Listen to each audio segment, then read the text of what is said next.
Appropriation culturelle. Appropriation culturelle, le podcast où l'on s'approprie la culture de trois invités,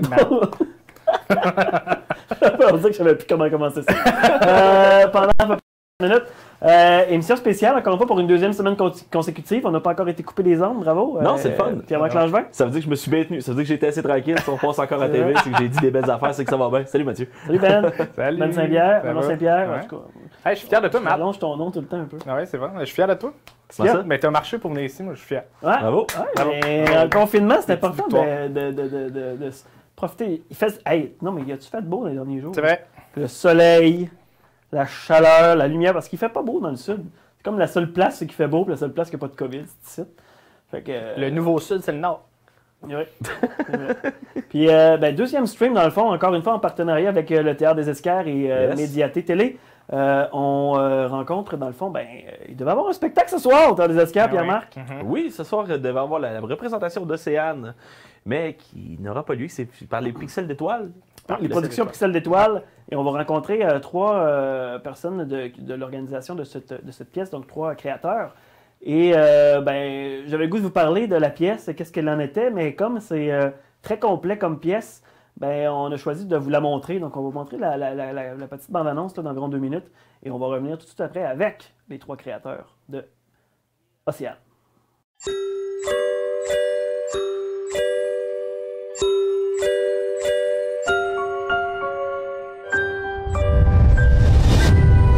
Laissez-vous bercer par la fabuleuse histoire d'Océane, une enfant sourde et muette. Elle aurait tant aimé chanter, mais à tout le moins, elle avait appris à s'exprimer par la danse. Inconsolable, Océane verse des larmes depuis sa naissance, à tel point que ses pleurs menacent d'engloutir le village de Saint-Parlabas. Les habitants avaient tout essayé, mais rien ne semblait la consoler. Au moins on essaie, pas vrai? Ah oui!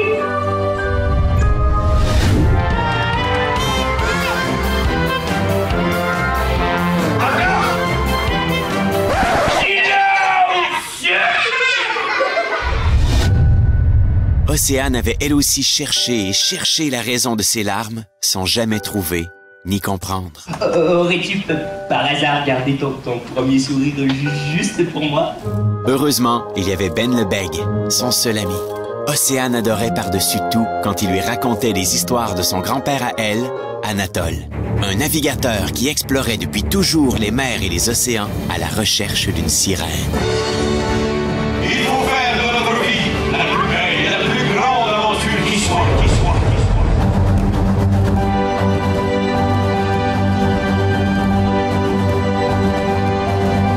Nous devons évacuer le village rapidement!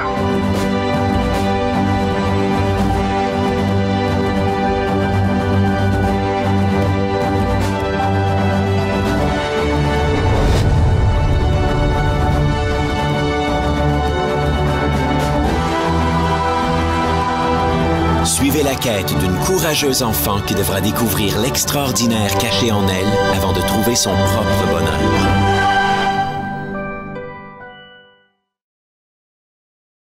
J'aurais aimé ça être là, puis je pense que je vais y être. Je vais voler une place à un enfant, je pense, quand le spectacle va arriver.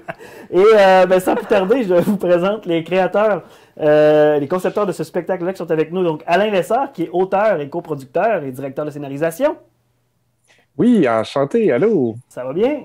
Très bien, vous autres? Ben oui. On a Joël Leproux-Bouffard, aussi concepteur visuel et directeur technique. Il est sur mute. Il est sur mute. Ah, ça, c'est. Ça paraît-tu que je suis dans la technologie?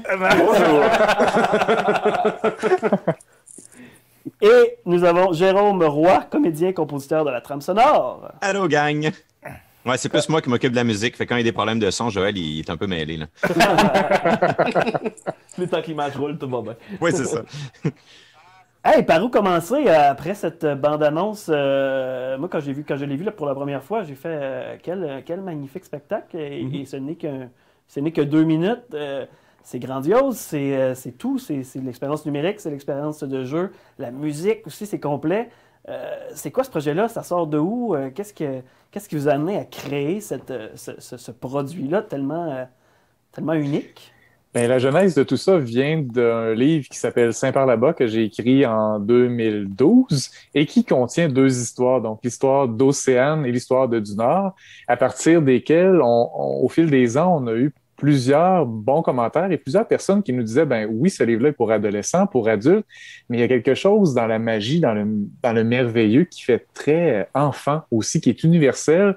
Donc, on nous a fortement suggéré d'adapter ces histoires-là pour les jeunes et c'est ce qu'on a fait. Donc, on a du Nord avec lequel on roule depuis 5 ans, bientôt 6 ans, et Océane depuis 3 ans. Et quand on a lancé cette aventure-là, c'est important pour moi, à la base, d'offrir un spectacle le plus complet possible, multisensoriel. Donc, je voulais faire rire, je voulais divertir les jeunes, mais je voulais aussi les toucher, les amener à réfléchir. Et via autant le jeu sur scène, les comédiens, autant au niveau de la musique, Jérôme pourra vous en parler davantage. Au niveau du visuel, je trouvais que d'intégrer les nouvelles technologies, c'est important pour moi. Je voulais pas juste faire du wow pour mettre du wow, mais pour nous offrir une magie différente, mais une magie qui peut nous transporter où on le veut en l'espace d'un clic, hein, finalement. Donc, si on veut être au centre du village, on y est, mais la seconde suivante, on peut être au bord du lac, en haut d'une falaise, on peut être où on le désire. Donc, ça nous permettait toute cette liberté-là et on voulait offrir cette expérience complète aux jeunes de jeux, de musique, de visuels, de nouvelles technologies, mais aussi d'effets spéciaux parce qu'on a de la neige qui tombe, on a de la fumée au sol, on a plein de ces petits trucs-là.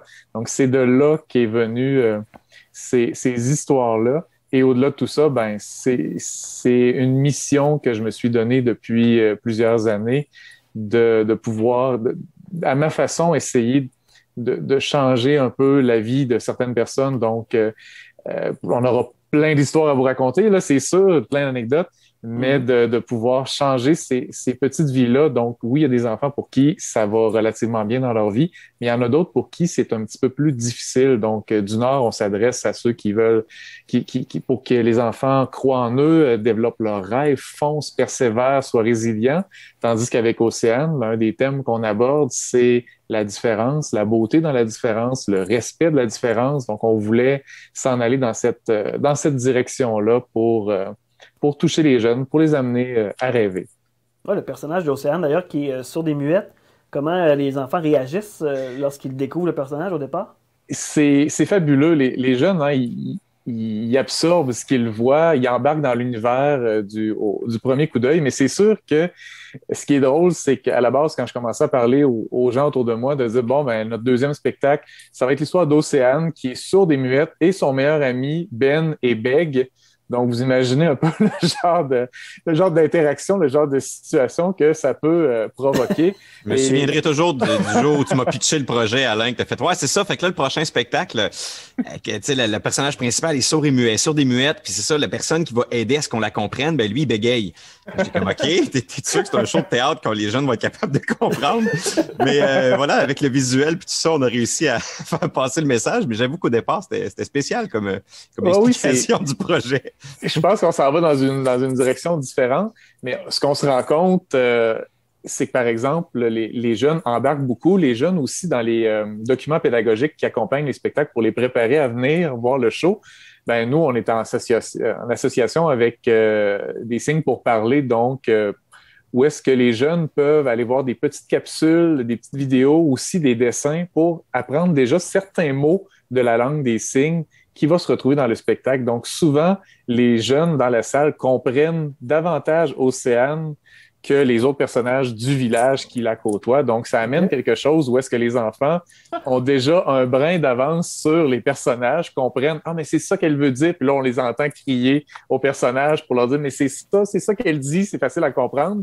Donc, il y a cette magie-là. Mais au-delà de ça, on a aussi, ça fait quelques années, quelques reprises aussi qu'on le vit, mais des enfants qui ont des problèmes d'audition, qui sont malentendants et qui viennent voir le spectacle.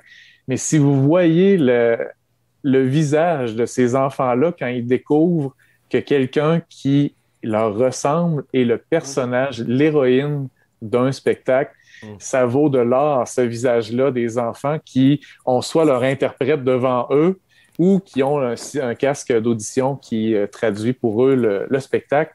Mais c'est fabuleux ces moments-là qu'on vit avec des jeunes qui, pour la première fois de leur vie, se rendent compte « Wow, je peux être le héros d'une histoire, moi ». Donc, il y a quelque chose là pour nous qui est précieux. Ah, puis encore là, on en parle beaucoup, justement, de la présence de la diversité à la télévision, au théâtre. Puis les personnes vivant avec des handicaps, c'est aussi la diversité, ça fait aussi partie de notre vie. Puis il n'y a pas beaucoup. Pièce, c'est quand même audacieux, si on veut, de mettre le personnage principal de l'avant, parce que, il faut d'abord écrire ce personnage. Comment tu as procédé pour créer le personnage d'une enfant sur des muettes? T'as côtoyé des enfants ou Non, c'est une bonne question. C'est un processus qui se fait tout seul, on dirait, chez moi. Je vais partir un peu du premier spectacle du Nord, qui est un enfant qui veut atteindre une étoile, en tenir une dans ses bras. On le suit dans ses 1001 tentatives. Donc, cet enfant-là qui a des rêves plus grands que le monde. Donc, il y a quelque chose là qui... en fait, ce que j'ai toujours voulu, que ce soit par du Nord qui va atteindre les étoiles ou Océane qui est sur des muettes, c'est d'aller chercher ces jeunes-là avec un angle différent, avec un regard différent, puis leur dire, ben regardez, c'est possible pour tout le monde. Et j'aurais de la misère à vous répondre à la question d'où vient le personnage Océane qui est sourde et muette.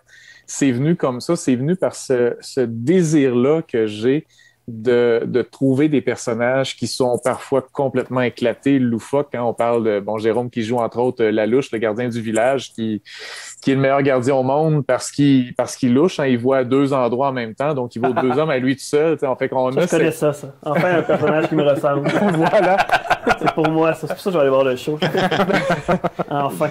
Donc, c'est pour ça que j'aime aller chercher des personnages, des personnalités, des traits qui sortent de l'ordinaire. Et on se rend compte souvent dans les histoires de Saint-Par-la-Bas que les enfants, c'est eux qui font comprendre bien des choses aux parents qui, eux, la vie les a emmenés à être un peu tout croche, un peu déréglés, un peu bizarres. Mais ces enfants-là vont leur ramener cette magie-là. Et c'est de ce souci-là que j'ai de mettre les enfants de l'avant puis de leur permettre de vivre tous ces rêves-là que me sort ces personnages comme du Nord et Océane. Puis l'interaction aussi avec Océane qui s'exprime pas qu'avec des mots, commencer sur la scène de jouer avec un personnage avec cette particularité-là. C'est quand même c'est unique. Tu parlais du travail de peut-être collaborer avec des gens qui connaissent le langage des signes ou des gens qui sont sourds et muets. Stéphanie Lessard, la comédienne qui a créé un peu son personnage et qui l'interprète aussi, elle a fait affaire avec différentes personnes sourdes et muettes, avec des personnes qui connaissent le langage des signes pour, de un, s'assurer que les gestes qu'elle faisait, ça avait du sens, que les jeunes pouvaient la comprendre. Elle a vite remarqué que tout dépendant des régions et des endroits, les signes changent un peu, mais bon, je pense qu'elle a réussi à trouver un genre de langage assez universel. Puis c'est elle qui nous éduquait un peu à savoir, OK, quand je te dis ça, là, ben ça, c'est le grand-père, tu sais. Fait que l'on pouvait suivre son texte. Parce que sinon, les premières répétitions, on la voyait faire tac, tac, tac, tac, tac, puis elle nous regardait avec ses grands yeux en voulant dire c'est ton tour de dire la réplique. On se dit, OK, mais. C'est ça. On se dit, qu'est-ce que tu viens de me dire? Tu me parles de quoi? Ben là, je te parle de l'eau dans le village avec mon grand-père. Tu fais, ah, OK, parfait. Fait que là, il fallait un peu apprendre sa chorégraphie pour savoir où elle était rendue. Puis Stéphanie étant très expressive, payant des extrêmement grands yeux, ben on savait que notre cue pour parler, c'est quand elle nous regardait en faisant. OK, c'est là mon texte, go. Fait que ça a été une belle expérience. Moi, j'ai malheureusement peu d'interaction avec le personnage sourd et muette. C'est plus Yannick Coderre, l'autre comédien, qui lui joue Ben Lebeg, qui est celui qui vit dans la maison dans laquelle je suis présentement. Et Ben qui bégaye, ben c'est lui qui raconte des histoires à Océane. C'est lui qui est vraiment le lien avec Océane pour l'aider à se faire comprendre. Et heureusement, quand il lui raconte des histoires, ben là, il cesse de bégayer. Mais c'est plus lui qui a travaillé avec Stéphanie justement pour apprendre son texte avec le pas de texte à Stéphanie. tu as amené le décor, je trouve ça intéressant parce que quand on regarde le preview, on voit l'apport technologique qui est là, qui est vraiment incroyable. C'est tout des images du spectacle, je pense, que vous avez comme arrière-fond. Oui. Quand on fait un spectacle pour enfants, qu'est-ce qu'on prend en considération quand on va amener l'élément technologique? C'est quoi comment qu'on bâtit ça dans le fond? Qu'est-ce qui fait la cote? Qu'est-ce qui le fait pas? C'est costaud, c'est une grosse question aussi. C'est beaucoup lié au budget. Parce que faire de la tournée jeunesse, c'est pas du tout les mêmes budgets que de la tournée pour adultes. Fait que là, il faut faire... puis là, nous, ce qu'on voulait, c'est offrir au moins la même qualité qu'on offre dans des spectacles tous âges ou pour adultes. Fait qu'il a fallu faire beaucoup de tours de passe-passe. Puis des fois, ce n'est que au lieu d'utiliser des fermes de rendu, parce qu'il y a au-dessus de 20 000 heures de rendu sur ce que vous voyez. Là, il y a deux images, là, mais pour les deux spectacles, on est à peu près à ça, 20 000 heures. Est-ce qu'on loue des render farms, on achète des machines, ou on s'organise des mois à l'avance, puis on utilise les machines dans les appartements de tout le monde pour faire des rendus. On est allé vers ça. Fait que, on trouve des moyens qui fait qu'on peut pas... Il faut se débrouiller avec ce qu'on a, et c'est tant mieux. Puis quand on garde en tête que les enfants, c'est comme des adultes, mais une coche plus intelligente, ou du moins que les questions sont tellement pertinentes et à la base, on ne peut pas faire fi ou abréger ou escamoter. Fait que vous voyez l'image derrière moi, il y a beaucoup de profondeur de champ, il y a du flou. Fait que c'est beaucoup un travail de caméra pour s'assurer que le focus de l'œil est sur les comédiens puis sur l'action. Fait que le décor est là, il est enchanteur, il est pour soutenir, il est pour mettre dans le contexte, pardon, mais il ne doit pas prendre la place et c'est beaucoup par des flous comme on a en ce moment. Fait que votre œil s'en va davantage sur moi parce que derrière, c'est plus flou. Fait que c'est en mélangeant toutes les petites techniques comme ça, puis on finit par y arriver. Mais si j'avais pas eu une couple de décennies d'expérience, pas sûr qu'on se serait lancé aussi facilement dans un projet comme ça parce que chaque projet de Pixel d'étoiles, c'est vraiment sauter dans le vide. Heureusement, on a nos parachutes, puis on sait à peu près de la hauteur qu'on saute, mais on ne contrôle pas toute la chute. Fait que ça prend beaucoup de monde qui sont... chaque cerveau qui se joint à nous est vraiment un apport considérable, puis c'est les compétences de tout le monde qui fait que ça se réalise. Et l'écoute beaucoup de chacune des personnes. Fait que c'est comme ça qu'on contrôle la technologie. On la dompte. Oui, puis il y a quelque chose qu'on en a discuté un peu avant le spectacle aussi que vous avez apporté que j'ai trouvé intéressant, c'est que Saint-Barnabas, on peut le visiter aussi techniquement après vos spectacles avec du VR. Oui, on s'est amusé pour chacun des deux spectacles à faire une petite expérience d'1 minute et demie environ. Fait que les jeunes, après le spectacle, ils viennent faire le party avec nous parce qu'au début, ils font une activité, puis à la fin, on fait le party ensemble. Fait que ça leur permet d'aller voir les comédiens, puis de discuter avec eux, prendre des photos. Puis pour la file d'attente, ils ont le VR. Fait que ça trippe. Puis c'est là qu'on voit chaque enfant qui n'a jamais essayé ça, s'il est très réactif, s'il a peur, s'il fait attention. C'est merveilleux, toutes les réactions qu'on a là-dedans. D'ailleurs, ils ont été mis sur Internet il n'y a pas très longtemps. Les deux expériences de réalité virtuelle. Fait que s'il y en a qui veulent, là, avec leur iPad, leur téléphone ou des casques de réalité virtuelle, c'est possible d'aller les visionner. Ça fait pas longtemps qu'on les a placés. Est-ce qu'ils sont sur le site Internet de Pixel d'étoiles? De Pixel d'étoiles. Exact. Tu parlais de quand même quelques années d'expérience dans ce type de création-là. D'où tu as commencé? D'où tu viens, finalement? Oui, on va faire le parcours technique. C'est vrai qu'il est assez long. Je tripais là-dessus. La première fois que j'ai commencé à faire des dessins à l'ordinateur, c'est parce que j'étais passé dans une vente de garage, acheter une vieille dactylo et j'ai commencé à faire des cartes de fête en ASCII. Je dessinais avec une dactylo. Fait que là, j'ai 10 ans, puis je sais ce que je veux faire dans la vie. On peut dessiner avec une dactylo? Tu sais, tous les hackers ou ceux qui font des dessins avec des lettres, moi, c'est ça, en 90, j'avais eu l'idée de faire ça sur une dactylo, puis je m'amusais à donner des cartes de fête avec ça. Puis déjà à 12 ans, j'ai acheté mon premier ordinateur, puis j'avais l'intention de faire des jeux vidéo. Et là où ça a dérogé, c'est quand je suis allé à l'école, je me suis rendu compte que les jeux vidéo puis le cinéma, c'est des secteurs très régis, puis j'étais davantage un artiste visuel. Donc moi, j'aime jouer avec les patentes, la création. Il ne faut pas que je sois dans une structure. Fait que, bon an, mal an, j'ai fait des petites compagnies de simulation visuelle très techniques. Fait que je me suis spécialisé dans être précis. Fait que quand je me suis retrouvé à faire des spectacles à Vegas, à Los Angeles, des projections sur des immeubles, puis des trucs qui très glamour. Des petits projets. Ça m'a permis, mon côté technique m'a vraiment propulsé là-dedans. Et après une dizaine d'années, avec toutes les récessions qu'on a eues, là, on parle des années 2010 à peu près, en 2005-2015, fait que c'était pas évident. Vegas a craché un peu. Puis par la même occasion, avec Alain, un ami commun, on s'est rencontrés. Et puis sur un projet farfelu en lien avec Saint-Parlabas, on a commencé là. Je me suis rendu compte après le temps que c'est pas la satisfaction de faire mon métier passe beaucoup par la reconnaissance. Puis quand c'est des installations à l'autre bout du monde, que tu verras jamais rien, qui durent 3 mois, puis que tu travailles 1 an et demi là-dessus, versus un projet comme celui-ci que tu peux porter et avoir accès à ta clientèle, voir leurs yeux, leurs expressions, leurs réactions, il n'y a pas de mesure, il n'y a pas de commune mesure entre les deux. Saint-Parlabas, dans le fond, pour faire un parallèle, c'est un peu l'équivalent de Saint-Élie-Caxen dans un monde fictif, c'est ça? Oui, bien souvent, les gens font le parallèle. On est dans le conte de village, donc on est dans l'absurde, dans l'humour, dans le jeu de mots.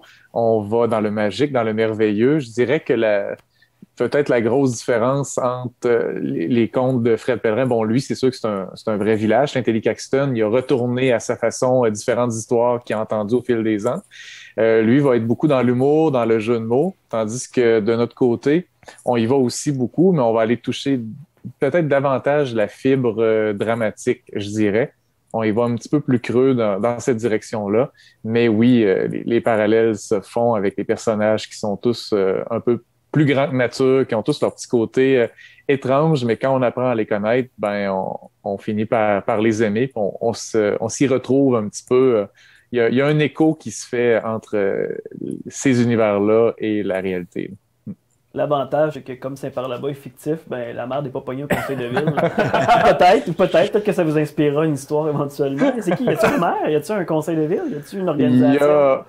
Il y a un maire à Saint-Parlabas et il est okay. particulier, le maire. Un maire assez gourmand, assez fier de lui, de ses proverbes qui vont souvent dans des drôles de directions. Donc, c'est un maire, c'est un maire assez étrange, assez éclaté, mais même si il est un peu plus grand que nature, très, très gourmand, très rond, il y a quand même le souci de son village et c'est le premier à tout mettre en œuvre pour essayer de replacer les choses, essayer d'apaiser les chicanes. Donc, voilà notre cher maire qui est assez bien entouré aussi. Là. Ben, je pense que Patnaud puis Obélix. Ouais, c'est ça. oui, c'est vrai que le parallèle est intéressant entre les deux. Puis dans la création de ce village-là, est-ce que il y a eu une étape créative où je vais inventer des personnages puis je vais les faire interagir entre eux, puis je vais créer des histoires? Puis est-ce que c'est un peu comme ça que ça a été pour toute la création des personnages puis peut-être la création de futurs personnages? Oui, quand même. Encore là, je remonte un peu à la première histoire que j'ai écrite qui est du Nord, où est-ce que je me suis vraiment...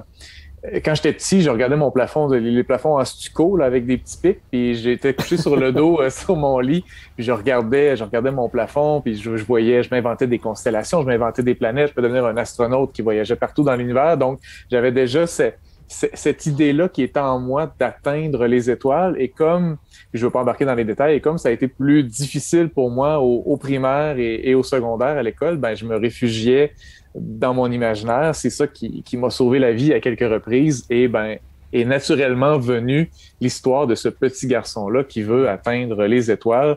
Donc le personnage, je dirais que l'univers de Saint-Parlabas au complet s'est créé autour de ce personnage-là à la base.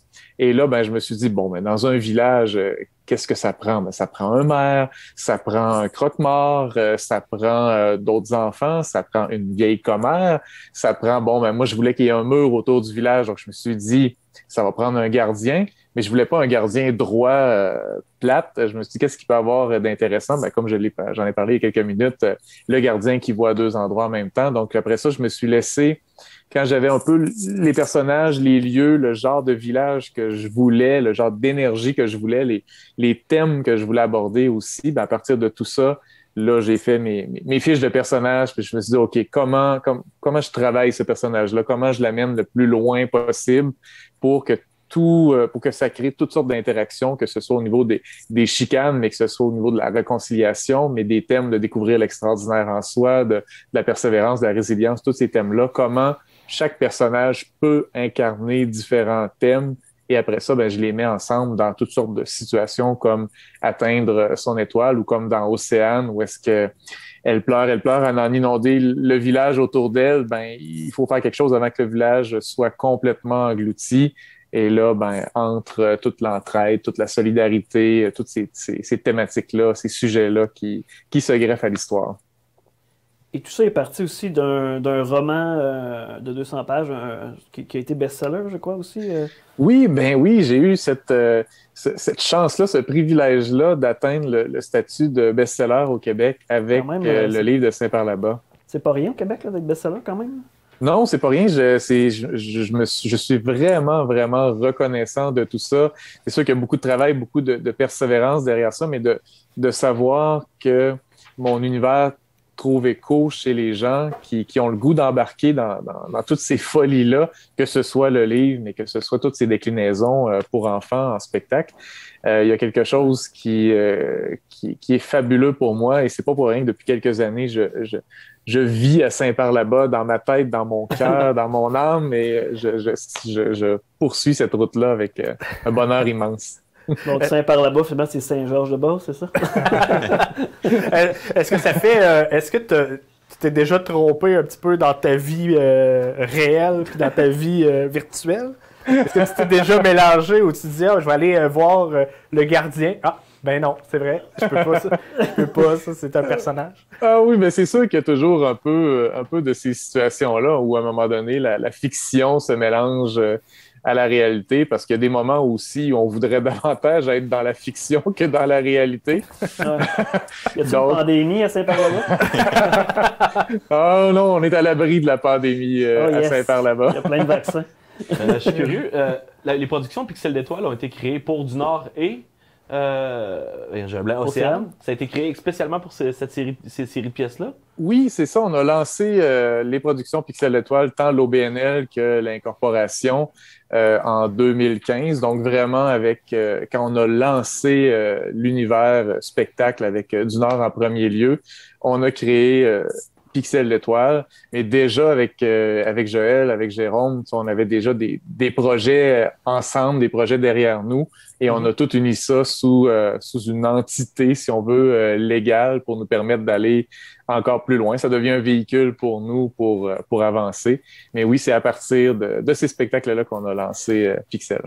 Est-ce que le livre a été créé dans un but de devenir une pièce de théâtre ou ça a été une adaptation parce que l'histoire elle se prêtait à ça? À la base, non, c'était pas destiné à devenir une pièce de théâtre. C'est sûr que j'ai toujours eu ça en moi de voir mes personnages prendre vie devant mes yeux. Ça a toujours été quelque chose qui m'a interpellé de me dire oui, c'est beau lire noir sur blanc, mais quand on peut le vivre, quand on peut voir, un peu comme Joël le disait tout à l'heure, quand on peut ressentir toute cette énergie-là, comme avec Océane, où est-ce qu'on a 400, 500, 600, 700 enfants à la fois qui rient, qui sont sur le bout de leur chaise dans les moments plus inquiétants. Il y a quelque chose là de profondément magique. Et même si le livre n'était pas destiné à ça, il y avait quand même un espoir en moi de me dire, je ne sais pas quelle forme ça va prendre. Ça va-tu prendre la forme de théâtre pour adultes, de comédie musicale? Finalement, ça a pris la forme de théâtre pour enfants et c'est extraordinaire. Là, c'est le public jeunesse, mais tu aurais pu l'adapter pour les adultes aussi, cette histoire-là. C'était pas nécessairement pour eux. Là. Non. Les thématiques abordées dans Saint-Parlabas, oui, on est dans l'universel, on est dans le merveilleux, mais il y a quand même des thématiques qui sont assez sérieuses, assez profondes, assez adolescents et adultes, vraiment. Puis à partir de là, c'est sûr que quand on a adapté pour les jeunes, veut pas, on a changé, on a coupé certains personnages, on en a inventé d'autres, on a changé un petit peu la fin.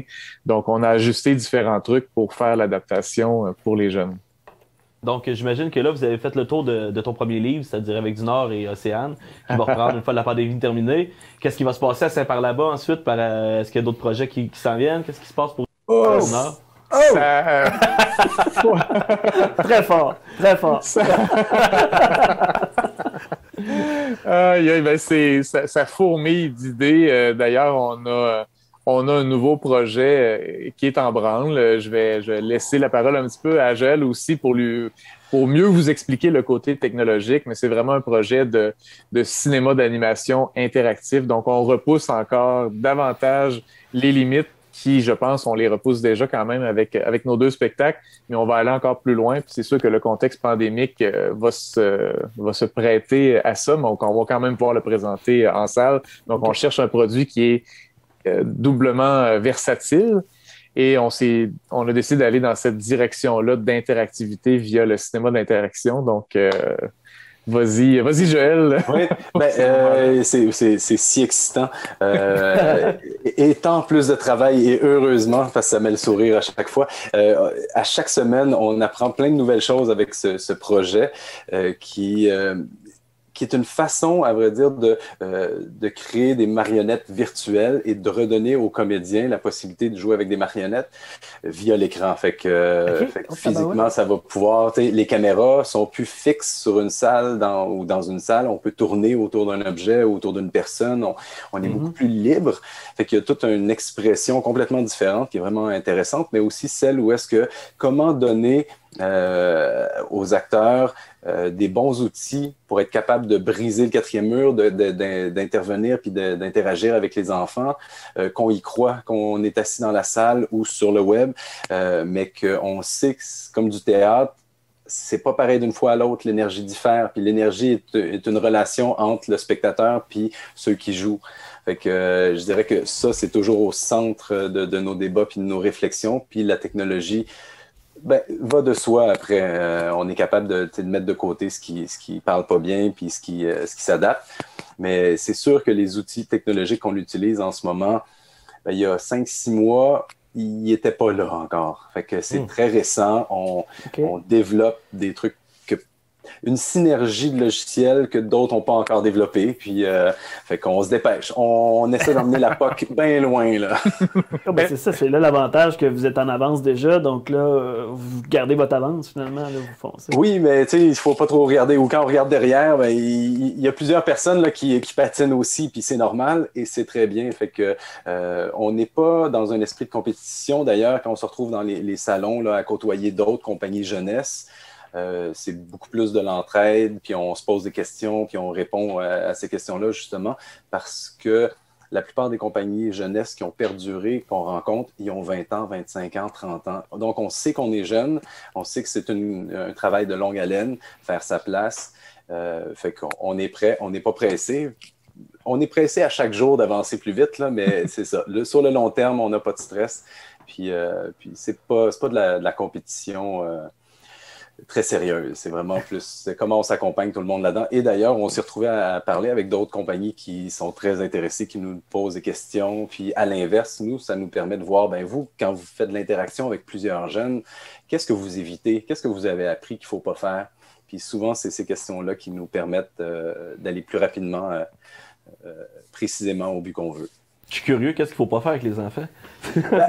C'est beaucoup si on leur laisse trop de place. Puis là, je devrais laisser Jérôme répondre dans qu'est-ce qui arrive quand ils débordent, les enfants. C'est ça.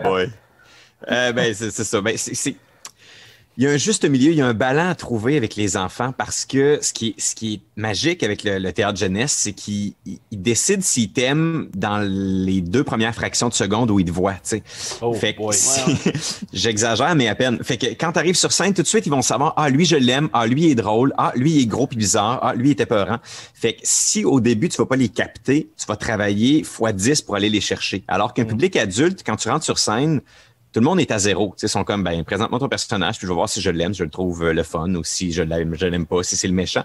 Mais les jeunes, ils veulent juste s'identifier, ils veulent embarquer là-dedans. Fait qu'il faut être capable de trouver le bon ratio de je te laisse participer, je te laisse dire des trucs, mais à un moment donné, il faut que tu arrêtes pour qu'on puisse continuer la pièce. Fait qu'il y a vraiment un ballon à trouver. Puis c'est beaucoup de choses qu'on a testées d'ailleurs avec Du Nord à la base, puis même avec Océane. Comme Océane ne parle pas, on s'est dit, on va laisser les enfants interagir, puis essayer de trouver qu'est-ce qu'elles cherchent. Mais il y a des bouts dans la pièce qu'on a fait, OK, ça devient trop, parce que là, ils se donnent le droit d'interagir n'importe quand, un peu partout dans la pièce. Puis là, ça devient trop cacophonique, on peut pas y arriver.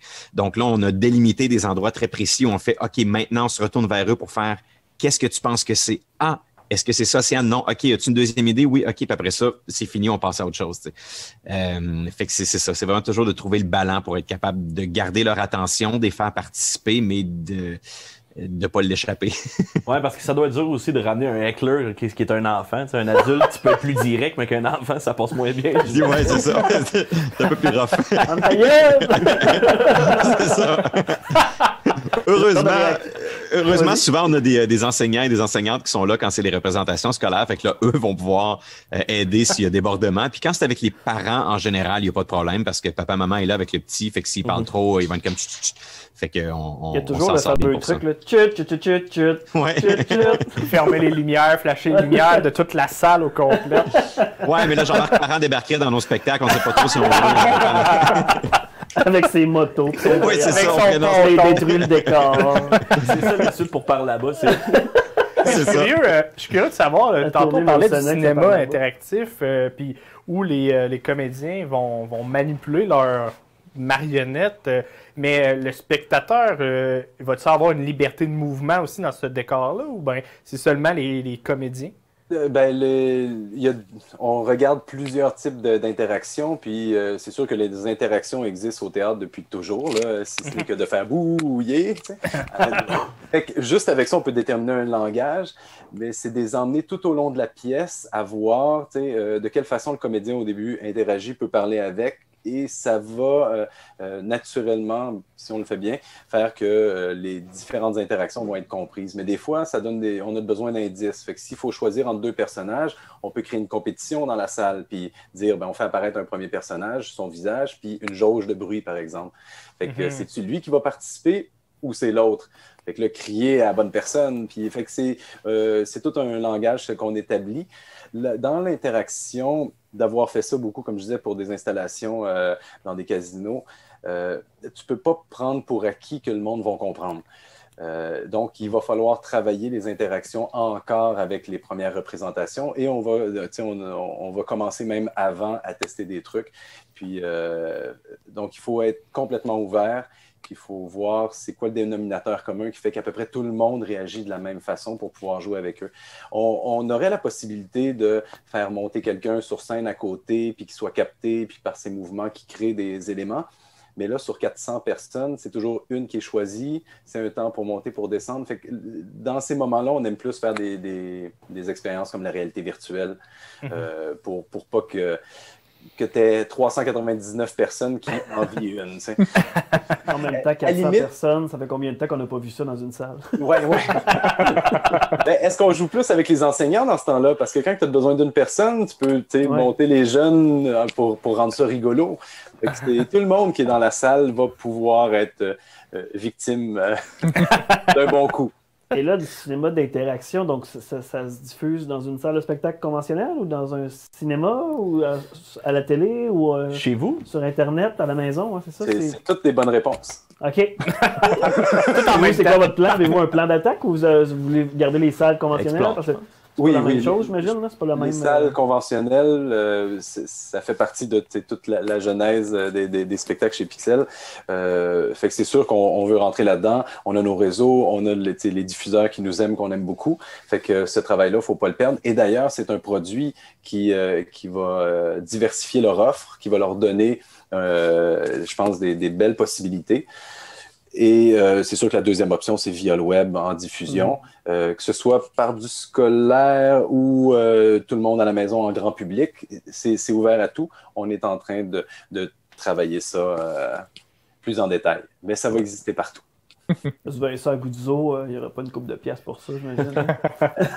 Il a financé Papa Lutin, il peut bien financer ça. C'est ça. En même temps, au prix du popcorn, ils peuvent sûrement financer ça.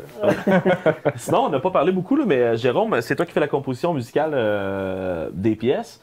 Oui. Comment tu approches ça? Comment on approche la jeunesse en musique?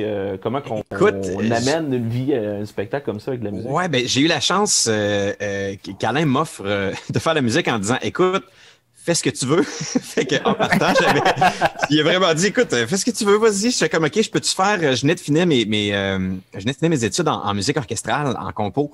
Puis j'ai dit, mais je peux-tu faire du orchestral? Il fait, oh oui, vas-y, go, présente-moi quelque chose. Puis je suis bien ouvert. J'étais comme, oh, OK.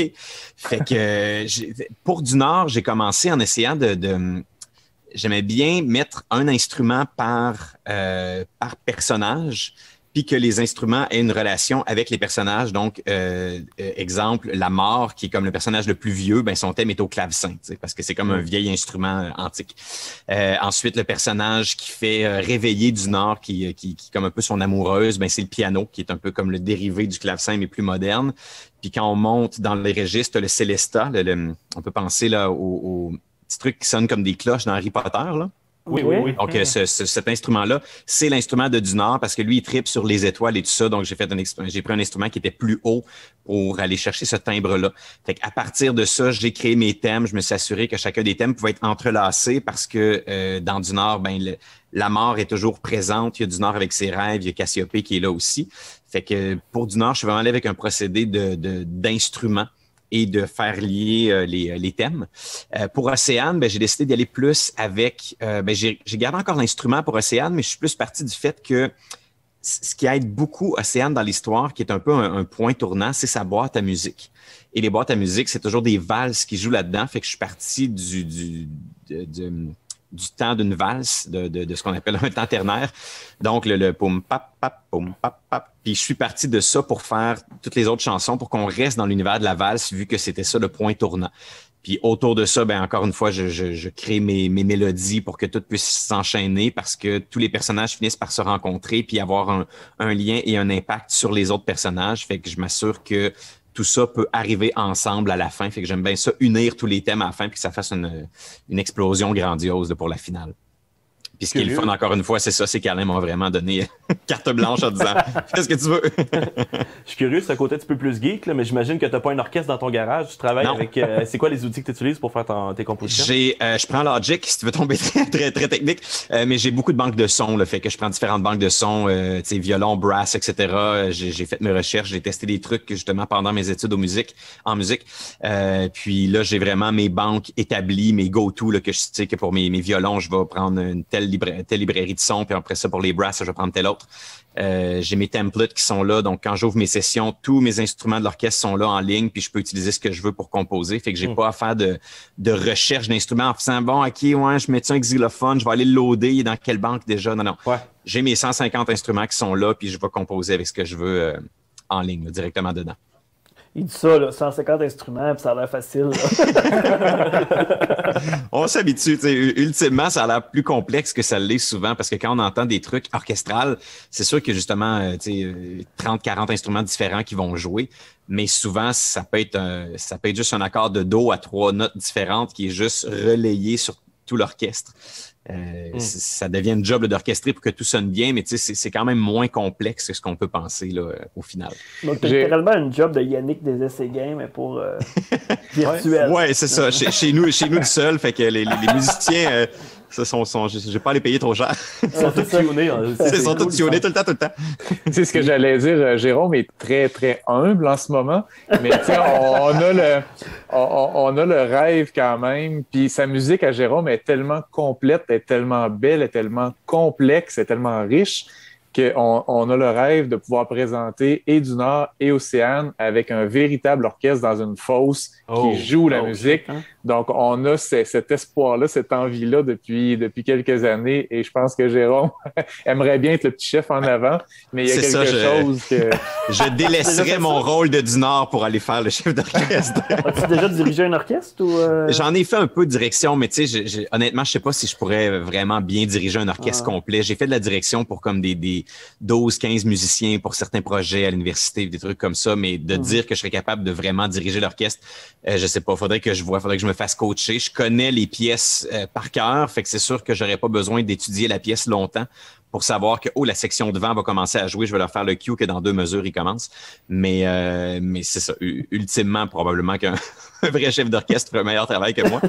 Mais pour le trip de l'essayer, je pense que je me permettrais de le faire pour le tester. Pour avoir vraiment une version comme adulte de la pièce Océane de musical. Oui. Musical, où on fait un ballet dans... Non, ça serait vraiment intéressant. Ah, si vous saviez à quel point on a toutes ces idées-là déjà, puis on rêve, on fantasme là-dessus, mais tu sais, au niveau musical, ça vous donne une idée à quel point la musique de Jérôme a de la profondeur pour qu'on puisse, sans problème, penser qu'on peut avoir un orchestre complet devant nous qui va jouer la musique. Donc, il y a quelque chose de fabuleux quand les gens viennent voir le spectacle. Ben, la trame est là, la trame les accompagne, la trame rehausse toutes les émotions, que ce soit du drame, de l'absurde, que ce soit de l'inquiétant. Donc, il y a vraiment un travail, autant, là, je lance des fleurs à Jérôme, là, mais Joël, c'est la même chose. Tout est là, tout est riche, tout est complet. Donc, j'ai cette chance-là, moi, incroyable d'avoir une équipe fabuleuse autour de moi qui font en sorte que mes histoires sont tellement plus incroyables que ce que j'écris. Donc, c'est merveilleux. C'est ça qui est magique, qu'on arrive à faire de l'aussi belle musique et des aussi belles images sur un texte si faible. Tu sais. Voilà.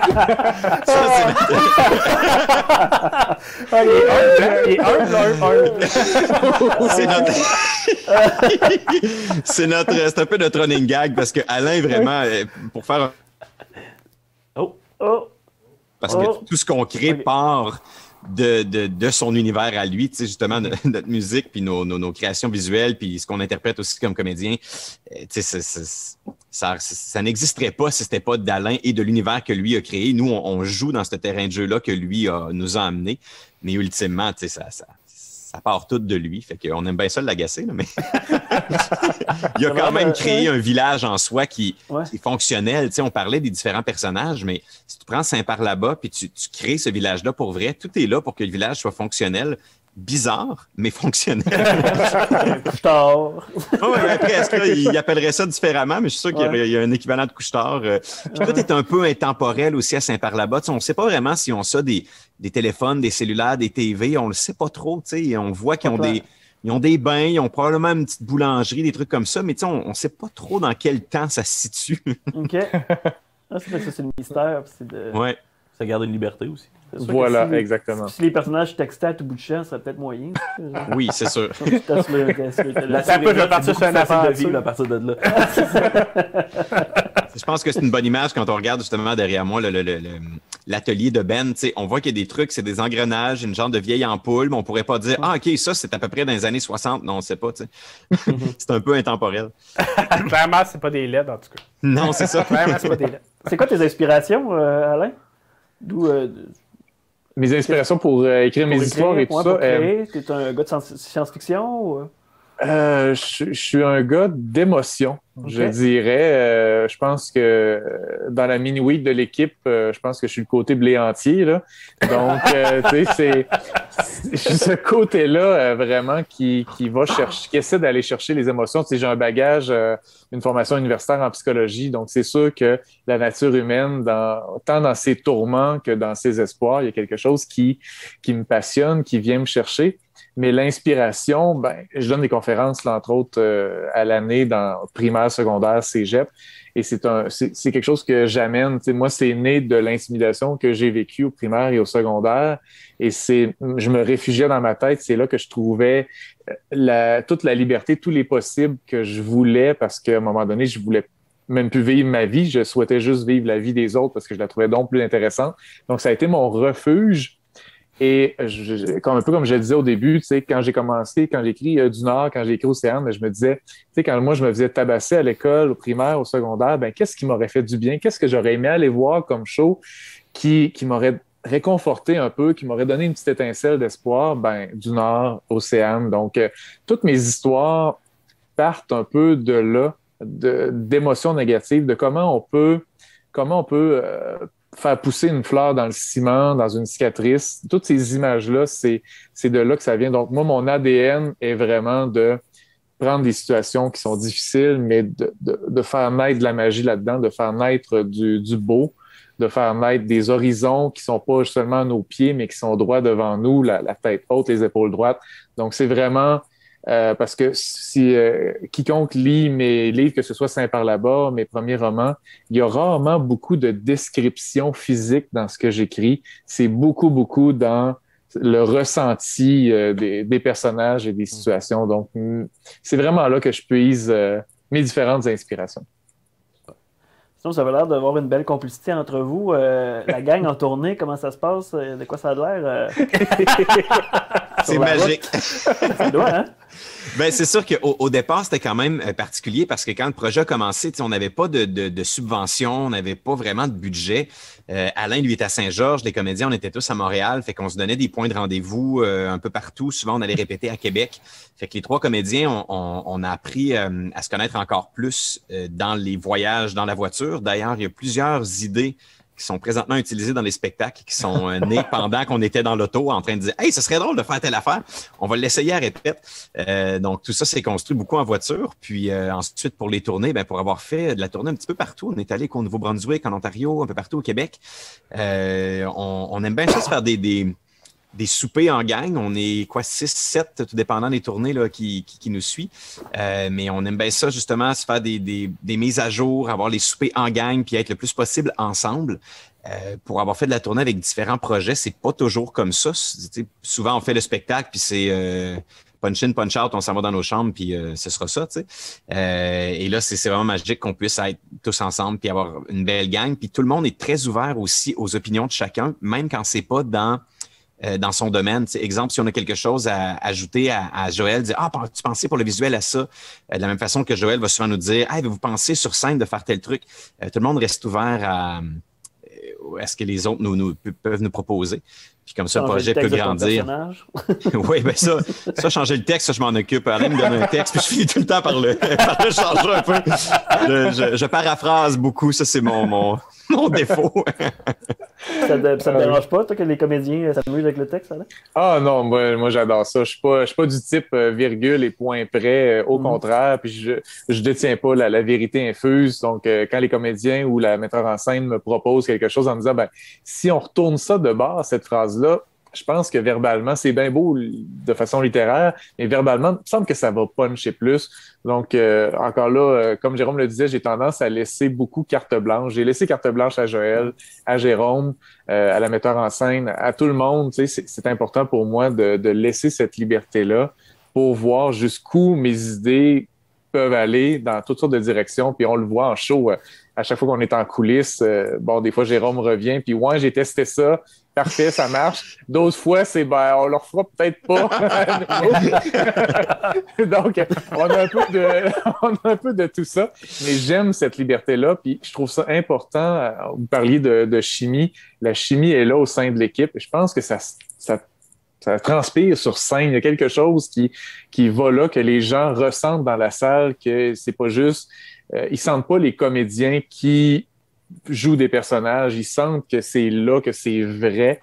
Donc, je pense que cette liberté-là que j'accorde amène ça aussi de beaux brins, de beaux élans qui, 9 fois sur 10, nous amènent une magie supplémentaire. Puis on fait « Hey, wow, mais c'est génial, on garde ça pour les prochains shows. C'est important pour moi. Est-ce que c'est la même équipe de comédiens pour les 2 spectacles? Oui, c'est les mêmes comédiens. Dans chaque show, on a 7 personnages qui sont joués par 3 comédiens. Puis les 2 shows, c'est les 3 mêmes comédiens qui jouent. Ouais. Et même dans Du Nord et Océane, les personnages du village reviennent. Donc, ils font un peu le pont entre les 2 histoires. Parce que Du Nord, lui, une fois que son histoire est terminée, on le revoit plus dans Océane. Même chose pour Cassiope, qui est son ami et ultimement peut-être amoureuse. Verra-t-on. Et dans Océane, c'est ça, Océane est comme un nouveau personnage qui est introduit là-dedans. Mais les 3 personnages du village, c'est-à-dire le maire, la commère et la louche, qui est le gardien du village, ces 3-là, eux, reviennent. Fait que les jeunes qui ont déjà vu Du Nord, quand ils arrivent dans Océane, on commence avec une scène du village. Donc, ils peuvent faire « Ah oui, OK, c'est les personnages que je connais déjà. » Donc, c'est un peu comme, pour faire un parallèle avec Harry Potter, si on veut, là, c'est un peu comme le trio qui revient d'une fois à l'autre pour que les gens puissent s'identifier dans les différents spectacles. Donc là, ce que je comprends, c'est qu'il y a 3 comédiens, dont 2 comédiens ont eu leur histoire comme figure de proue, comme rôle-titre. Est-ce qu'il y a une troisième série qui s'en vient pour mettre le 3e comédien de l'avant aussi? Ou... Sait-on jamais? Quoi qu'en même temps, excuse-moi Alain, mais même si, exemple, Du Nord est le personnage principal de l'histoire de Du Nord et Océane d'Océane, je pense qu'il y a quand même un bon on divise bien le temps de scène entre les différents personnages, tu sais, donc surtout pour Océane c'est le rôle principal, mais elle est sourde et muette, fait qu'il y a quand même beaucoup de choses qui tournent autour de Ben, qui est un peu son traducteur et celui qui permet de faire le contact avec le public. Donc, c'est ça, ça se trouve être un peu un spectacle qui est divisé avec ces deux-là. Puis même pour Du Nord, je pense que le village prend autant de place, sinon plus que, que Du Nord lui-même. J'allais dire, c'est que quand on demande aux jeunes puis aux adultes c'était qui leur personnage préféré, il n'y a même pas 20% qui va dire que c'est le protagoniste de l'histoire, que c'est Du Nord ou Océane. Ah ouais, okay. C'est vraiment diversifié. Et je pense qu'il y a quelque chose dans le village de Parlabas, qu'il n'y a pas de héros principal. Tout le monde a vraiment sa place, sa synergie, sa manière d'être, ce qui fait que le monde, quand ils viennent nous voir, ils ont vraiment un coup de cœur pour tel ou tel personnage. Et souvent, le personnage qu'eux préfèrent n'est pas du tout en lien avec le profil de ce qu'ils sont, ces gens-là. Fait que c'est super le fun. Oh oui, vraiment, c'est ça, c'est très bien partagé, puisqu'on remplit des demandes de subvention où est-ce qu'ils nous demandent le comédien principal. On n'a aucune idée à chaque fois quoi répondre parce que les trois... Guinadon. Le Guinadon. Voilà, c'est que les trois sont tellement importants, qui jouent les 7 personnages en plus. Donc, si vous voyez les changements de costumes en coulisses, moi, je suis là pendant les shows, puis c'est quelque chose à voir. Donc, mais les 3 comédiens, que ce soit Yannick, Jérôme, Stéphanie, font un travail vraiment équivalent et remarquable. Il y a personne qui est mis de l'avant. Oui, le nom sur l'affiche, là, mais au niveau dans l'histoire, tous les personnages ont leur place et tous les comédiens ont leur place. Donc là, tu viens de dire que tu es souvent dans les coulisses pendant les spectacles. Est-ce qu'il est plus dans vos jambes ou... Non, là, ça prend une répète pour qu'ils voient « OK, je peux pas être là », tu sais, parce que souvent, il y a un couloir, il y a même des salles où il y a juste une coulisse, fait qu'il faut tout faire les entrées-sorties d'un seul côté. Fait que là, Alain, souvent, on le voit d'un rideau écrasé dans le fond, puis il est comme « Si je dérange pas », on est comme « Non, non ». Surtout pour Océane, qui a des changements encore plus serrés. Oui. Dans Du Nord, moi, j'ai la chance d'être dans le milieu de la scène. Il y a un petit meuble, puis moi, je me change en dessous de ce meuble-là sur la scène. Fait que j'ai tout le temps pas tout le temps que je veux, mais j'ai plus d'espace et de temps que quand on est les 3 derrière scène. Et dans Océane, en plus, j'ai un mode bateau, littéralement, qu'il faut que je sorte. Fait qu'il faut comme trouver une configuration pour que je le sorte sans accrocher à Alain ou sans l'empaler. Donc, ça fait des belles chorégraphies derrière. Je pense qu'éventuellement, il faudra avoir des caméras pour montrer le show behind the scenes. Ah oui. C'est fabuleux. Puis oui, mais ça, moi, en coulisses, j'essaie d'aider du mieux que je le peux dans ces courses folles-là. Mais tu sais, j'ai mes cues de glace sèche, j'ai mes cues de neige qui tombe. Donc, tu sais, je suis actif, mais je suis comme Jérôme le dit, moi, je suis écrasé dans un rideau dans un coin. Je regarde le ballet aller, puis c'est magique. Et Joël, toi, de ce côté-là, toi, tu fais... moi, ça va bien, je suis à la console. Ouais, oui, exact. Mais ce qui est rigolo, c'est que j'ai beau être derrière la console, c'est moi qui prends le plus de place derrière la scène.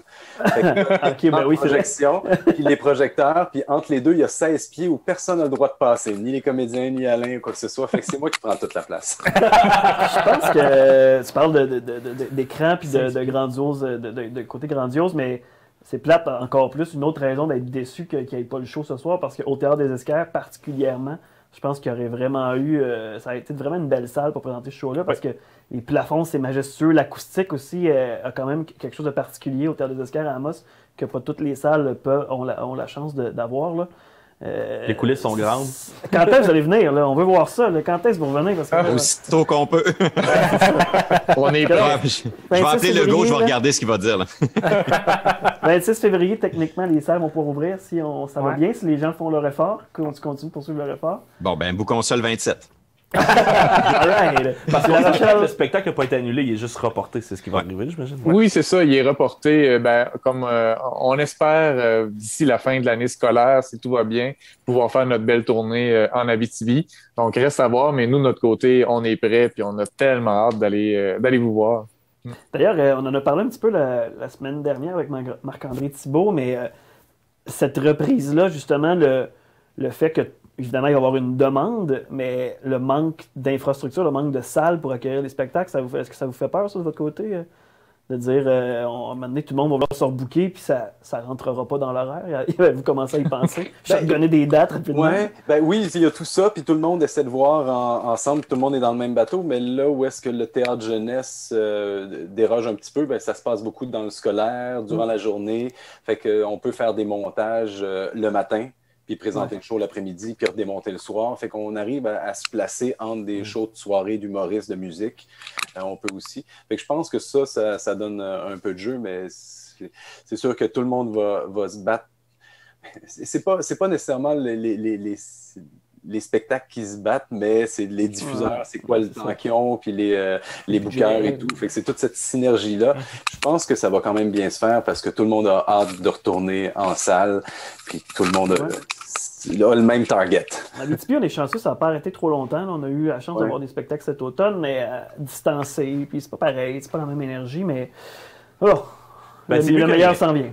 C'est mieux que rien, puis le meilleur s'en vient, je pense. Ouais. Sinon, on va peut-être une petite plug. On vous suit sur les réseaux sociaux, on vous suit sur Internet, site web. Oui, il y a le site web de la compagnie, pixeldétoile.com, où est-ce que vous avez tous les renseignements, les vidéos, les documents de présentation, toute l'information nécessaire pour nos spectacles du Nord. Les trousses pédagogiques aussi. Les trousses pédagogiques, tout est là. Il y a une boutique en ligne si les gens sont intéressés à voir les livres, les chandails. C'est important pour nos artistes. Les histoires audio que Jérôme a fait. Donc, tout est là. Sinon, sur Facebook, vous pouvez nous suivre sur notre page Saint-Par-là-bas. Donc, voilà, Saint-Par-là-bas. Là-bas a sa page Facebook officielle. Sa page Facebook. Qui est l'agent de com? Et donc, on a tous quand on est en tournée, on fait toujours tirer des forfaits familiaux sur notre page.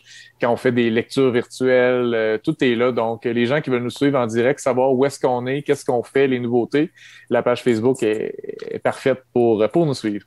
Super. Sinon, êtes-vous sur TikTok? C'est même populaire auprès des gens. Non, vous commencez à faire des danses, quelque chose, non? Oui. Il faudrait s'y mettre. Ça va être le prochain défi pour la fin 2020. Ouais, prendre une couple de selfies pour Instagram aussi, là, sur scène, des trucs comme ça. On va développer les médias sociaux de Saint-Par-là-bas, mais on ne sait pas si on ça là-bas, Saint-Par-là-bas, des médias sociaux. C'est pas clair. Il y a une page Facebook, mais... Ouais, c'est ça. C'est ça. Excellent. Merci beaucoup, les gars. Merci à vous autres. Merci à vous. Tout ce temps, c'est vraiment le fun. C'est pas le spectacle, mais c'est l'envers du décor. Puis c'est le fun d'avoir un peu le portrait des créateurs, puis les créateurs aussi qu'on voit pas non plus sur la scène. Donc, merci d'avoir pris ce temps-là. Et n'oubliez pas de venir nous voir backstage quand vous allez venir voir le spectacle, quand on aura la chance de le faire. Une invitation backstage? Oui, voyons donc. C'est sûr. Oui. On a une invitation backstage. Brag! C'est sûr qu'on va être là. Ça va éviter en plus de voler une place à un enfant si on peut rentrer backstage. Ça va mieux paraître, c'est plus acceptable socialement. Merci beaucoup les gars d'avoir été là. Puis on va souhaiter une reprise le plus rapidement possible. On a hâte de voir ça, de voir cette installation-là. Je suis vraiment curieux. Puis merci Benoît. Merci Mathieu. Merci Pierre-Marc. Merci Mathieu. Merci au Théâtre des Escars aussi. Merci à Médiaté Télé, François Manger en régie. Et on se revoit peut-être dans une autre diffusion live. On a jusqu'au 26 faire des lives. Il y a peut-être d'autres spectacles qui pourraient mériter des podcasts. Mais suivez ça sur notre page Appropriation culturelle le podcast et sur la page du Théâtre des Escars. On va vous tenir au courant des prochaines discussions. J'espère qu'il y en aura d'autres. On a eu du fun. Sinon, il y a nos sorties à tous les dimanches. Oui, exactement. Donc, suivez-nous sur les plateformes là, Spotify, Balado, Google Podcast, iHeartRadio, nouvellement aussi Amazon Music. Ouais, ça s'en vient. Ça s'en vient avec t'étais de même avec Jeff Bezos, c'est ça l'affaire? Ouais, mais il s'en va, par exemple. C'est moi qui ai dit. C'est toi qui en remplace? Ben, j'aimerais ça. Hein. En tout cas, ça réglait notre problème d'argent. All right. Donc, suivez-nous là-dessus. On est sur Facebook, Instagram et YouTube également. Donc, on sort aussi depuis le début de l'année là, des podcasts en vidéo. Fait que si jamais vous êtes TDAH puis ça vous prend de l'image qui bouge, comme moi, mettons, là, c'est là. Puis si vous aimez mieux pas nous voir, ça se peut aussi. On est toujours là, on a dit. Plus TDA que TDAH. Mais ça, c'est un autre débat. Bravo, man. On en reparlera dans un autre podcast. Donc, merci beaucoup d'avoir été là et à bientôt. Bonne soirée.